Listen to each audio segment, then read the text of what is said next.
యేసుక్రీస్తు ప్రభువారు అన్నాడు, నీళ్ళ యొద్దకు రండి, నేను ఇచ్చేటువంటి నీళ్లు నిత్య జీవమునకై ఊరెడి నీటి బుగ్గలు. దేనికంట?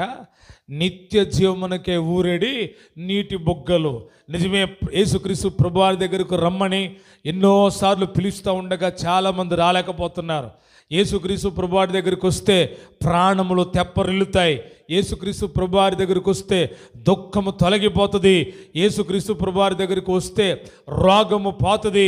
యేసుక్రీస్తు ప్రభువారి దగ్గరికి వస్తే దయ్యపు శక్తుల నుంచి విడుదల కలుగుతుంది. యేసుక్రీస్తు ప్రభువారి దగ్గరికి వస్తే మనశ్శాంతి కలుగుతుంది. యేసుక్రీస్తు ప్రభువారి దగ్గరికి వస్తే నెమ్మది కలుగుతుంది. ఆయన అన్నాడు, దప్పికొన్ని వాళ్ళారా రండి, నా యొద్దకు రండి. ఎవ్వరూ చేయలేని కార్యాలు యేసు ప్రభువారు మాత్రమే చేయగలడు. ఆయన పిలుస్తూ ఉన్నాడు, ప్రయాసపడి భారం వస్తున్న సమస్త జనులారా